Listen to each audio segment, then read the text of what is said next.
It is quiet now, quieter than it has been in many months. The rain that began before dawn has softened to a hush, the kind that almost seems afraid to land too heavily on the old wood of the roof above. The scent of damp cedar and the faint smoke of sandalwood fills the chamber. My robe is white, my hands are clean. And before me lies a single sheet of washi paper, so soft, so still it could almost be breathing. I am not afraid, at least not in the way I once thought I would be. Death, like the turning of seasons, has taken its time approaching. It has waited patiently in the shadows of my life, and now it sits beside me, not cruel, not hurried, just present. I have made peace with the rituals. The tea has been brewed. The blade is polished, and now the final duty remains, this letter, this quiet offering. My fingers wrap around the bamboo brush, worn smooth from years of use. Ink, black as crow's wings, waits in the stone dish. I dip the brush. A breath, and then the first stroke. I write, not to a general or a comrade, not to the house I've served or the gods I've failed to fully understand, but to you. Mother, it has taken me my whole life to begin this letter, and I begin with silence. There is no poetry here, no flourish. Only this: I was once a child in your arms, and now I am a man at the end of his path. In between those 2 points lies a forest of things I never said. Do you remember the last time we spoke? I do not. It has blurred into other partings. Another morning on another road, you tying my sleeves just so, your hands shaking slightly, though your eyes never did. I remember the way you pressed a rice ball into my hand, wrapped in cloth. I ate it alone under a tree hours later, not yet knowing that I would remember the taste of it more clearly than any battlefield. You raised me in a house that belonged to silence and rules, not because you were unkind, but because the world demanded it. Father was already gone by then, claimed by a war I was too young to name. You carried his blade to the shrine every morning, even after they sent word he would not return. You wore white for him longer than custom required. Perhaps you still wear it now. I learned from you the art of waiting, the way to fold laundry so no wind could undo it, the quiet pride of preparing rice just right, even when no one would say thank you. I learned that love was something one showed with action, not words, but I wonder now, did I ever show you mine? There were times, I know, when I resented you. When the discipline felt too sharp. When your voice, so calm, so measured, felt like stone against the softness I longed to express. I thought you cold. I was wrong. You were holding the world together with your silence, and I mistook it for distance. I wish I had told you that I understood, not as a child, but later. When I stood in formation at my first dawn inspection and felt the weight of someone else's expectations tighten around my ribs like a cord. When I sat beside a friend who died whispering his mother's name. When I passed through a village where children laughed without caution and felt something in me ache for what I never had and what you never got to give. But I know why you did it, and I do not blame you. The candle flickers as I pause to lift my brush. The ink has begun to thicken slightly, cooling in the dish.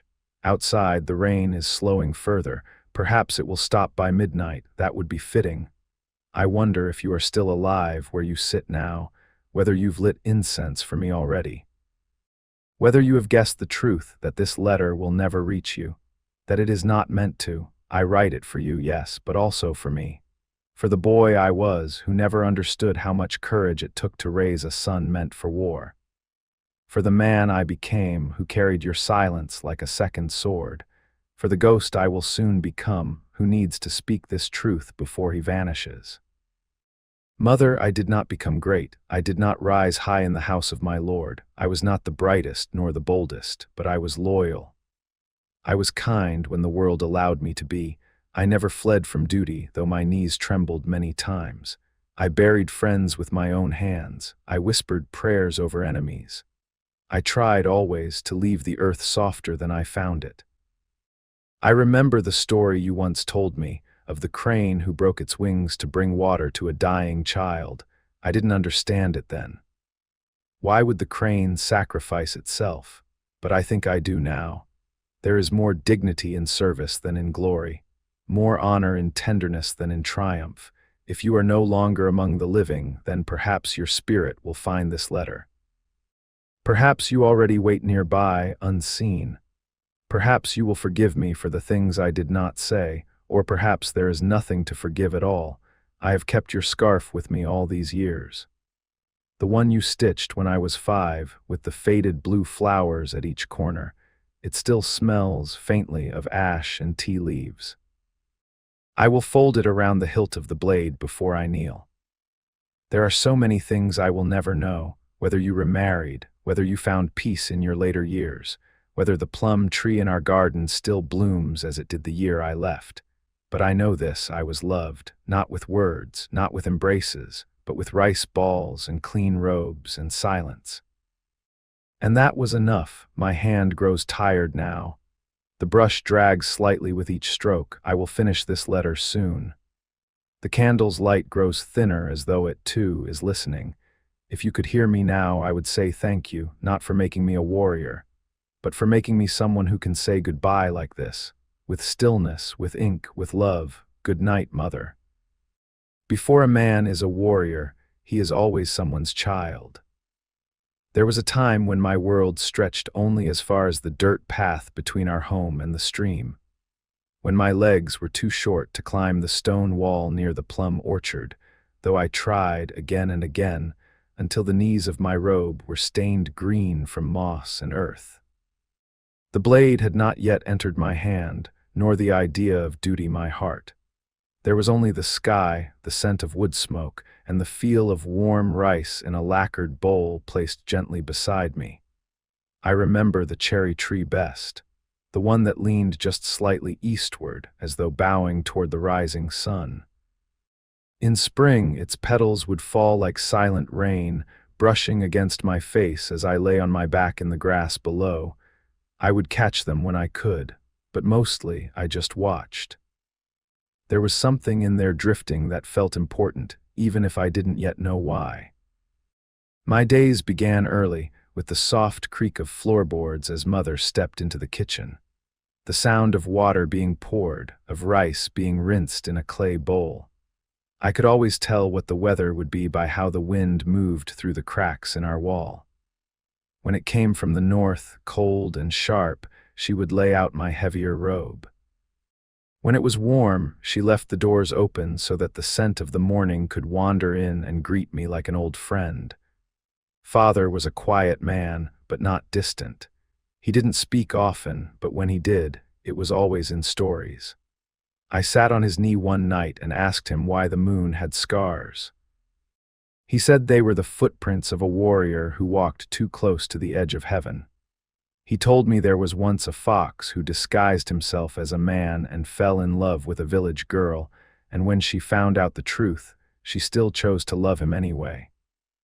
He said the world was full of people pretending to be things they were not, and sometimes that was how they survived. He left before I turned 8. A message had come from the Lord's messenger, an order sealed in red. There were no arguments, no long explanations. He simply rose from the table, packed his blade, and kissed my forehead without a word. I watched him walk down the same path I would one day take, not knowing that would be the last time I saw him. Mother didn't cry in front of me, but I remember how tightly she scrubbed the pot that night, as though trying to erase something too deep for words. Still, the days went on. I learned how to sweep the porch so the dust didn't cling, how to fold my own robes, how to catch dragonflies by their wings and release them without harm. My favorite was always the blue one with the torn wing. He still came back each morning to dance in the sunlight, as if to say, imperfect things can still be beautiful. When I think of my village now, I remember the sound of children running barefoot through fields, the way old women whispered as they tied bundles of herbs, the temple bell in the distance marking time not by urgency, but by rhythm. I remember the weight of the rice sack on my back, heavier than I could manage, yet carried because I was proud to be trusted. The thrill of being asked to fetch water, the honor in small tasks. I was not lonely, though we were poor. There was always something to do, always someone to learn from. The potter who let me watch him shape bowls on his wheel, the man who carved bamboo flutes and played them at dusk, the woman with only one eye who told me she could still see the souls of animals, and there was the tree. Under that cherry tree, I had my first dream of what life might be. Not of battles or banners, but of stories. I imagined I might become a poet or a traveler.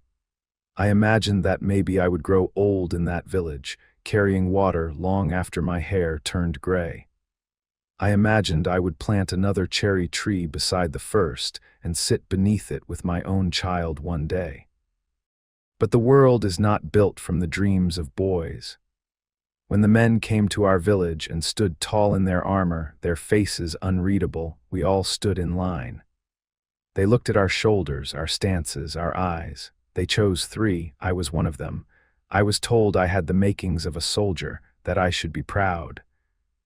Mother did not speak that night. She packed my things slowly.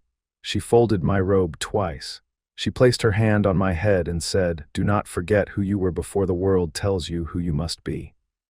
I nodded, but I didn't understand. I understand now. I miss the feeling of grass beneath my feet, the sound of frogs near the stream, the sweetness of a fig picked without permission, the low hum of bees in the clover. I miss the freedom to sit beneath a tree and do nothing at all. That child, the one with dirt beneath his nails and cherry blossoms in his hair, still lives somewhere in me. I hope, wherever he is, he knows I remember, that I still carry his dreams, though the road changed their shape. If you are listening now, close your eyes. Think of a memory, small, quiet, yours alone. Let it drift across your mind like a petal in spring. If you wish, share it, but even if you do not, keep it close. Some things are meant to be held in silence. That silence shaped me, and beneath the cherry tree I was whole. Some blades cut flesh. Others carve away who you were, leaving only who you must become. The sword was heavier than I expected, not in weight but in meaning. When they placed it into my hand, I felt something pass between us. A final breath of childhood exhaled into the quiet space between fingers and steel. I remember thinking, this is too much for me. And then thinking, then I will have to grow large enough to carry it. I was 13 when I first entered the training compound. My feet were blistered from the walk, my clothes stiff with travel dust. Everything smelled of sweat and ash. Older boys barked commands to one another like they'd been born in armor. I said nothing. I had nothing to say. Words belonged to my old life. Here there was only form, obedience, and silence. They shaved my head, gave me robes that were too large, a mat to sleep on, a basin of water I shared with 3 others. The floor was cold even in spring. The mornings came before the sun. And I, who had once lingered beneath cherry trees and counted dragonflies, now stood barefoot in a dirt yard, gripping a wooden sword that stung my palms raw. I cried once, not loud, just a crack in my breath after falling hard on my side during drills. The teacher, a thin man with a voice like folded paper, said nothing. He looked down at me, then turned to the others and said, "He learns quickly." And that was the only praise I would receive for many weeks. The first time I drew blood, it was my own. A misstep, a slip, and the edge of a practice blade left a shallow cut across my forearm. I stared at it for a moment, red rising like a secret, and waited to be scolded, but the teacher only said, "Now it knows you." I didn't understand what he meant then, but I do now.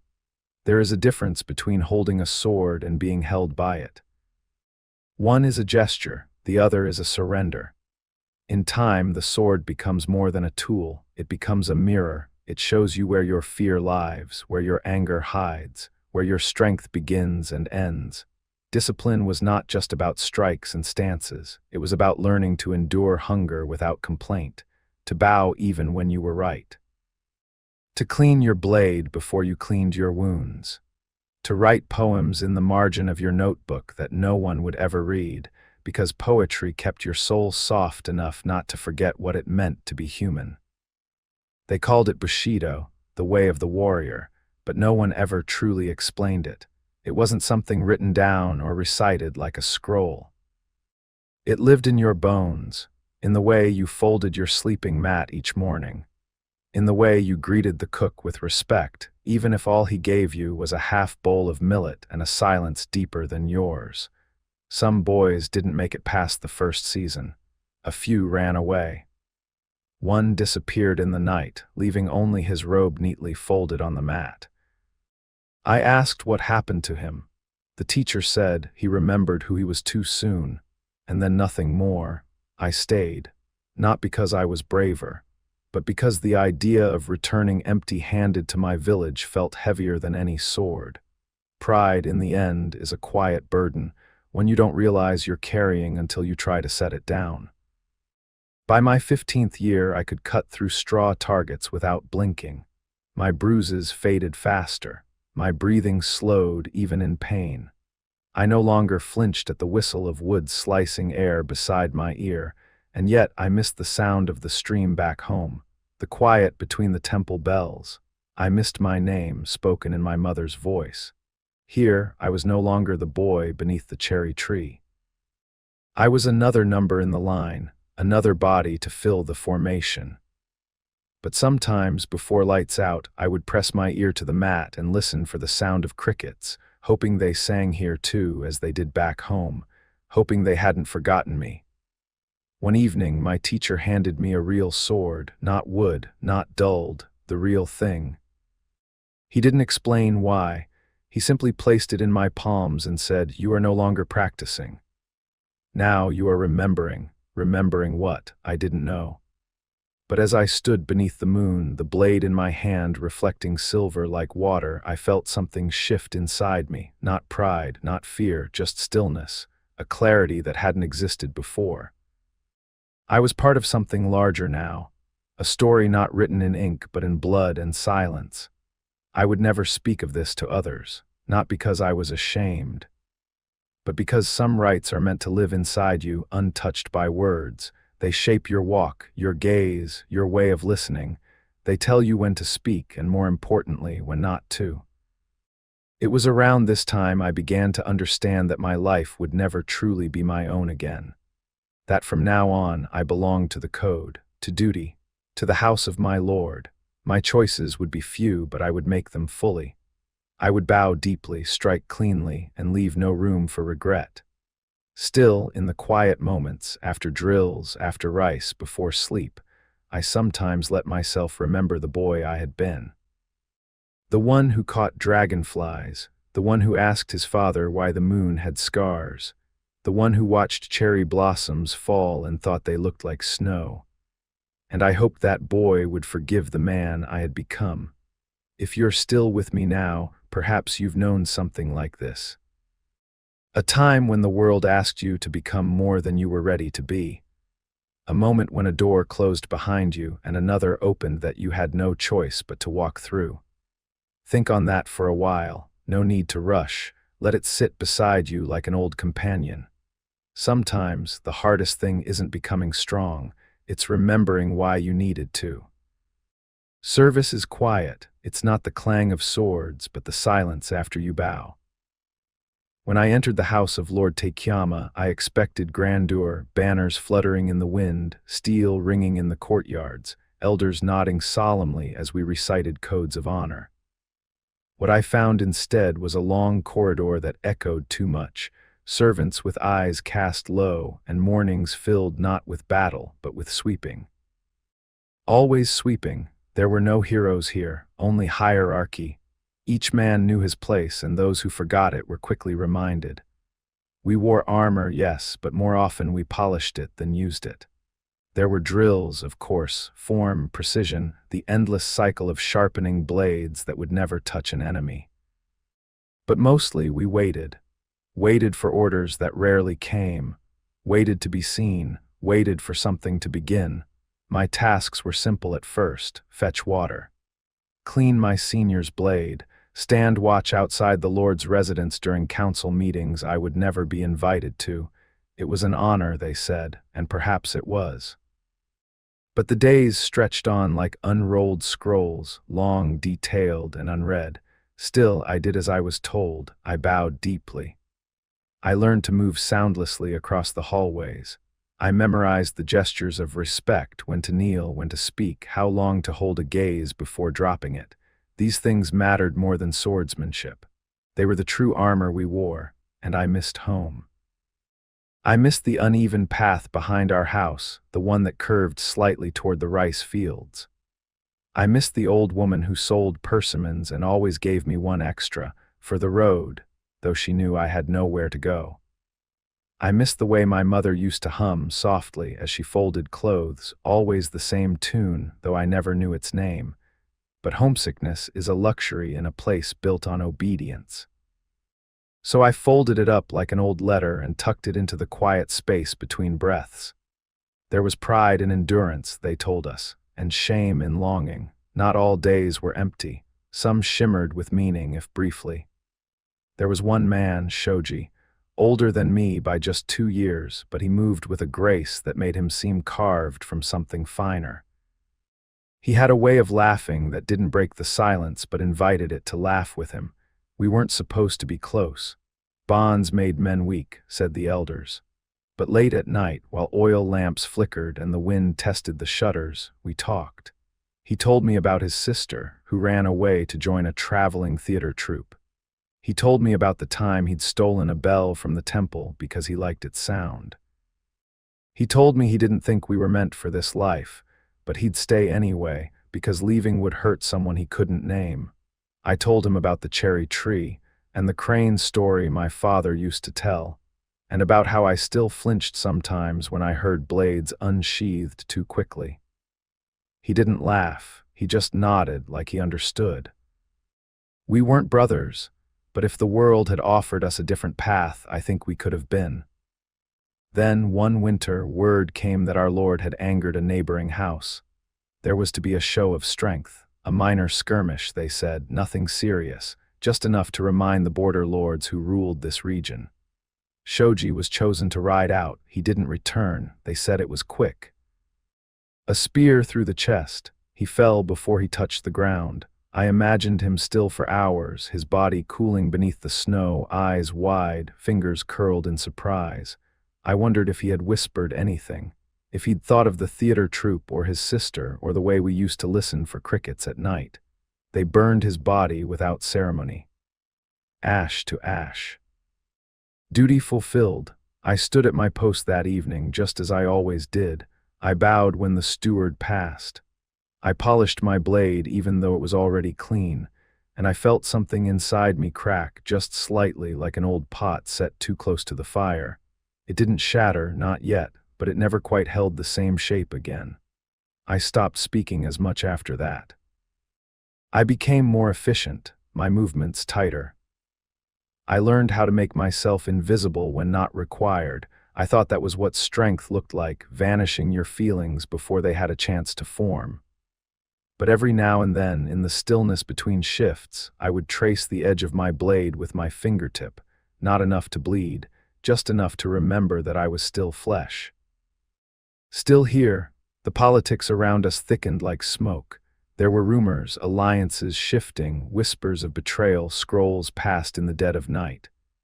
But to a man like me, those things drifted far above my head, like clouds I could never touch. My world remained small, the armor I cleaned, the rice I ate, the sword I sharpened, the memories I carried. One day I was summoned to serve tea during a private meeting. I was told to keep my eyes down, my hands steady. I did. But as I poured the tea, I heard my name spoken, not unkindly, just noted. I was being considered for promotion, someone said, a more permanent place in the inner guard. It should have meant something. It didn't, because Shoji had been promised the same. And still I bowed, still I obeyed. If you're listening now, perhaps you've known what it is to serve someone or something greater than yourself. A mentor, a parent, a cause. Maybe it made you feel strong. Or maybe, like me, it made you feel small in a way you couldn't explain. That's all right. Sometimes devotion is heavy. Sometimes loyalty is silent. But it leaves marks all the same. Ask yourself, what did that service teach you? What did it take, and what, if anything, did it give back? These are the questions I asked myself then, still ask even now. Because the way of the loyal servant is not measured in battle scars, but in the quiet weight he learns to carry and never puts down. Even the sharpest sword bends before the ache of an untold love. I once loved a woman, only once. It was in a mountain village tucked into the folds of a valley where clouds hung low like the sleeves of mourning robes. I was there to deliver a message, a small assignment, nothing remarkable. But the air was different in that place, thinner, cooler, as if the sky had stepped closer to listen. She lived on the edge of the village, in a home with a sloping roof and wind chimes made of ceramic spoons. The first time I saw her, she was kneeling by a stream, scrubbing a length of indigo cloth against a flat stone. Her sleeves were rolled, her hair loose down her back. I only meant to pass by, but she looked up and the current inside me changed. She didn't smile. Not then.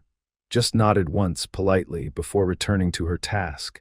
I walked on, but the memory of her hands in the water stayed with me longer than I expected. Longer than I wanted it to. That night there was a gathering in the main hall, a festival of some sort, lanterns strung like stars, children running between shadows. I stood on the edge, a guest in armor among villagers who didn't know whether to bow or ignore me, and then I saw her again. She had changed into a robe of soft green with tiny embroidered leaves at the hem. She was reciting a poem, one of those seasonal ones meant to honor the harvest moon, but she stumbled on a word and laughed, not nervously, freely.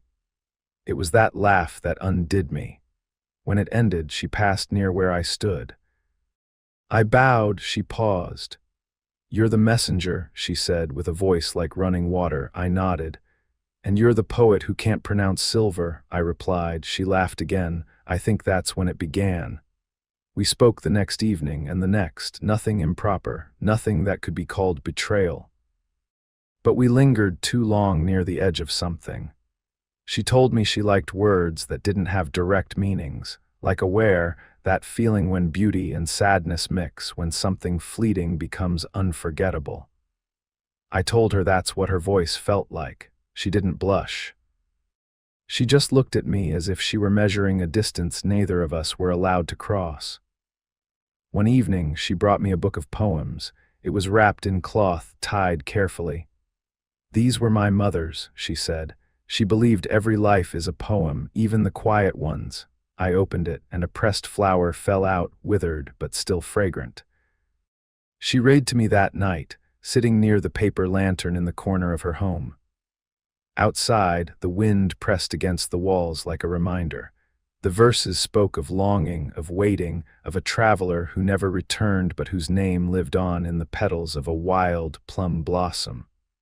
I watched her lips as she read. Not with desire, with grief, because I knew I would leave, that I must, and that once I did, I could never return. I asked her softly, "Why share this with me?" She looked away, then back. "Because you listened when I laughed." The next morning, I dressed early. My message had been delivered. My presence was no longer required. She wasn't there to see me off. I didn't expect her to be. That would have made it harder. I carried the book with me for many years. Hidden in the folds of my belongings like a secret pressed between two lives, I never opened it again, not because I forgot her words, but because I remembered them too well. Sometimes, in quieter moments, I wonder what became of her, whether she married, whether she still reads aloud when the moon is full, whether she ever thinks of the man with the worn boots who stood outside her door and didn't knock. There are many kinds of wounds, some bleed, some bruise.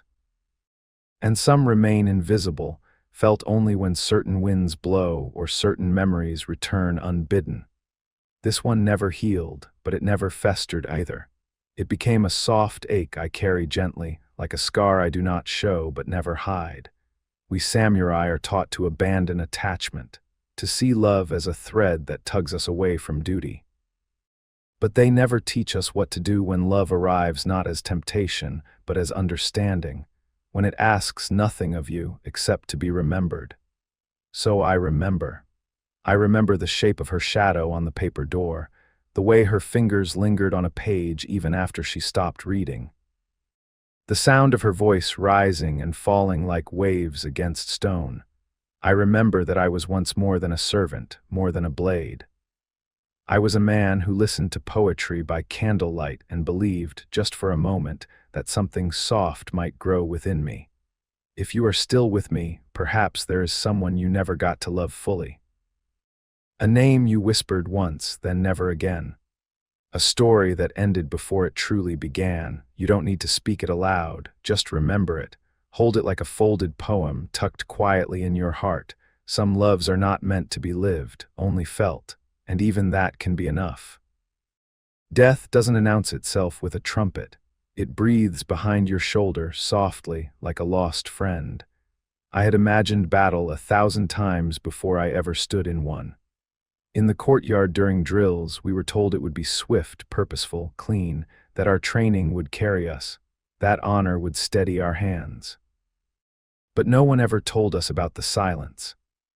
The morning of my first battle was gray, not the dramatic kind with thunderclouds and wind, just gray, like a rice bowl left too long in water.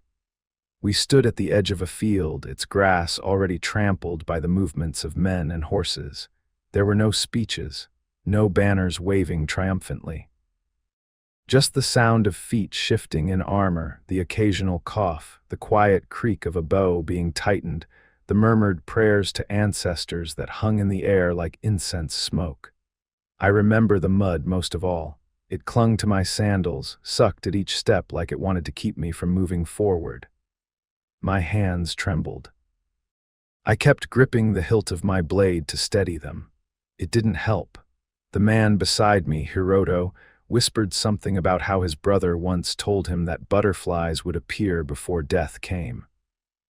I didn't ask if he meant real ones or something more symbolic. Either way, there were no butterflies that morning. Then the horn sounded low and drawn out like the groan of a mountain. We moved forward, but still it was silent, not quiet, silent, as if the world had pulled in its breath, waiting to see what we would do. I could hear my own heartbeat, fast and uneven. I could hear the leather of my armor creak against my ribs. I could hear the soft rustle of a banner catching wind too late, and then everything erupted. Shouts, screams, the clash of steel against steel, the thud of bodies falling, the strange, wet sound of flesh being pierced. It was nothing like the drills.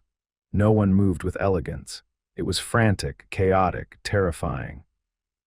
The air was thick with dust and blood and the raw, animal noise of men trying not to die. I don't remember who I struck first, only the weight of the impact, the resistance of bone. The way the man looked at me, not in hatred, not even in fear, but in surprise, like I'd interrupted a thought he hadn't finished. We were told to keep our line. But within minutes, the line was gone. Men scattered, reformed, fell. The mud turned red, horses reared, arrows rained. The sun, when it broke through the clouds, seemed wrong, too golden for such a place. I kept swinging, not out of skill, out of instinct, out of panic. My training held barely. My breath tore from my lungs like I was drowning on dry land. Every step felt heavy, like I was walking through water, or time. At one point I tripped over something soft. I looked down and saw a boy no older than 16. His face was turned toward the sky, eyes wide, mouth slightly open. A trickle of blood ran from his nose. His blade was still sheathed. I wanted to close his eyes.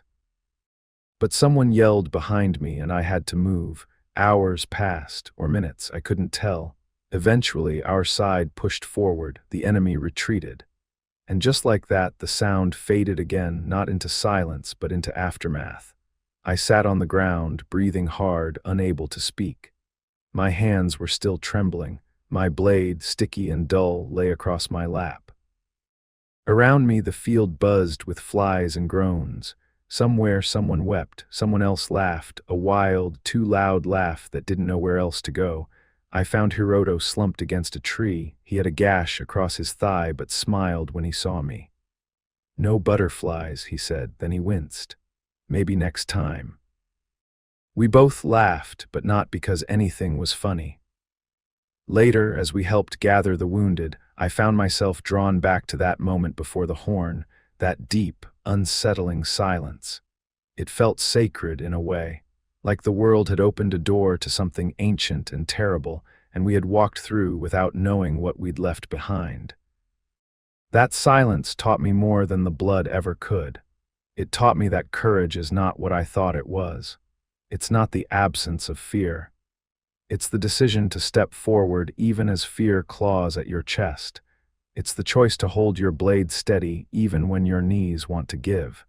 It's reaching out for the living after you've stepped over the dead. That night I couldn't sleep. Every time I closed my eyes, I saw the boy I'd stepped over. His face. His silence. I wondered who he was, whether someone was waiting for him in a village like mine. Whether he had once sat beneath a cherry tree and imagined a life full of poetry and spring festivals. I took a cloth and cleaned my blade slowly, carefully. Each stroke a ritual, not to honor what had happened, but to remember, to ensure I didn't become numb. And I asked myself, if this is victory, what does defeat look like? If you are still with me now, I invite you to ask yourself something. Have you ever felt the world go still, so completely still that you knew something was about to change? That breathless moment before a word was spoken, before a decision was made, before the sky shifted. Sometimes it is not the chaos that marks us, it is the quiet that comes before it. That is the sound I remember most, not the scream, but the silence. The hardest part of returning home is realizing you've become a stranger to it. I came back in early spring, when the cherry trees had just begun to bloom again. Their petals were the same pale pink I remembered, soft as breath, drifting in slow spirals to the ground, but everything else had changed. The path leading into the village had narrowed, as though the land had grown cautious in my absence.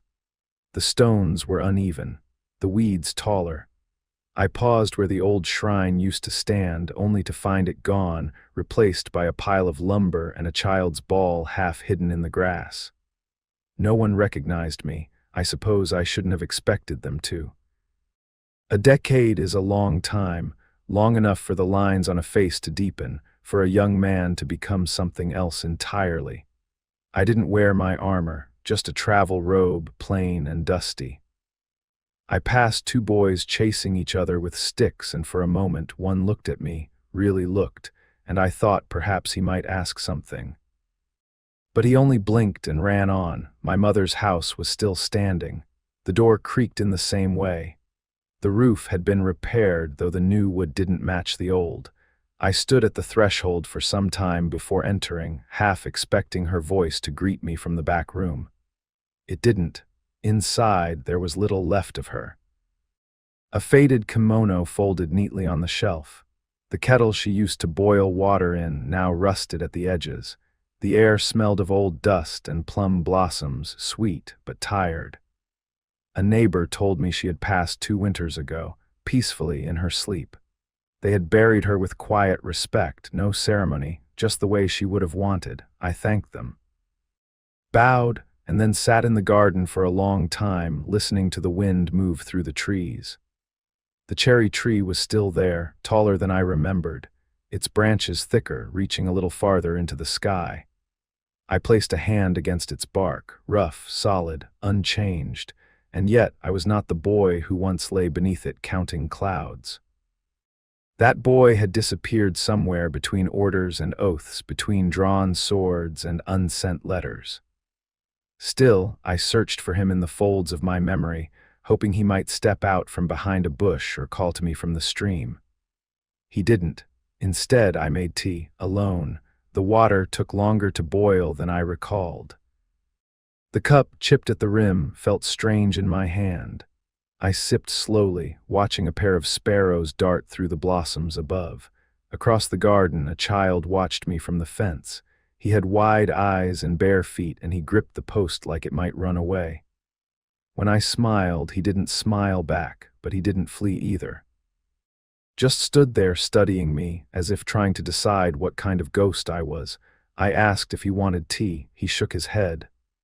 Then, after a long moment, he asked, "Are you the man who used to live here?" I thought about that. "No," I said, "but I knew him." He nodded solemnly, as children do when they're trying to act older than they are. My mother says he had a garden full of birds.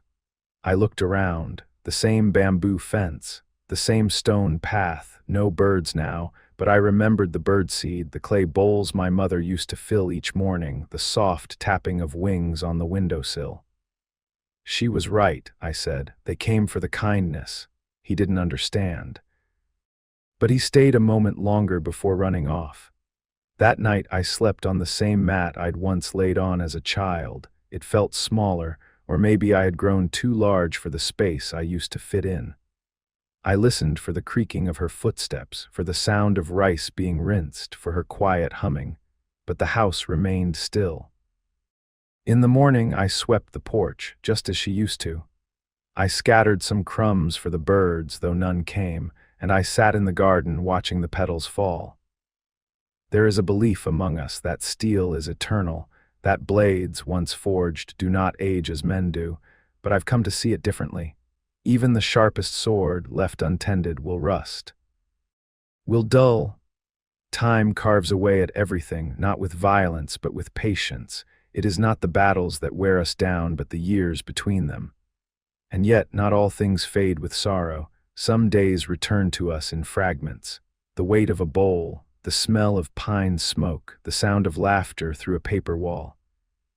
These are the things that stay, not the victories, not the wounds, but the quiet kindnesses that passed unnoticed. My mother never said much, but she listened.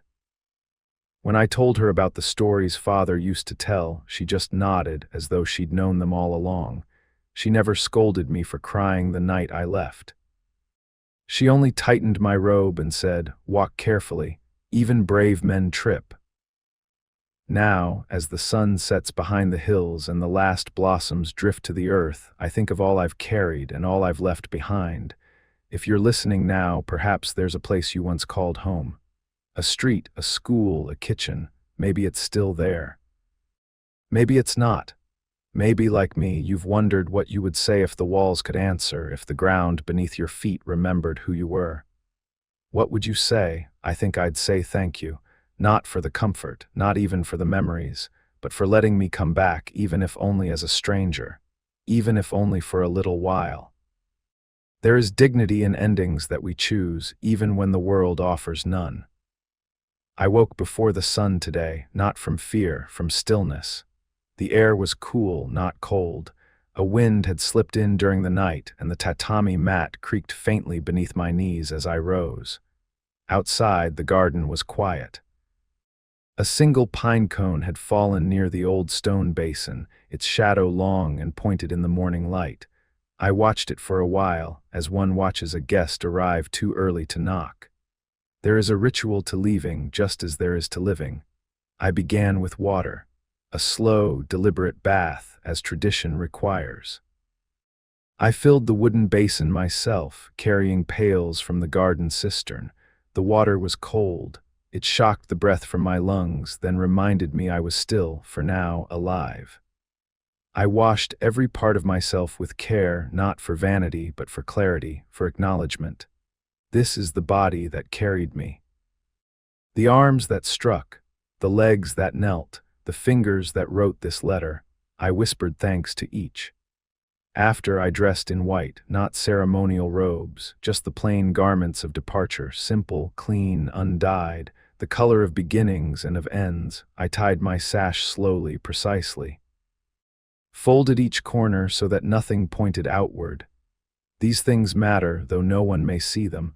They are not for appearance, but for balance, for order. A final expression of the life I tried to live, restrained, quiet, intentional. In the courtyard, I swept the path, not because it was needed, because it was mine. Then I returned to the chamber and boiled water for tea, 1 cup, enough for a farewell. The steam curled upward, carrying the scent of roasted leaves into the stillness.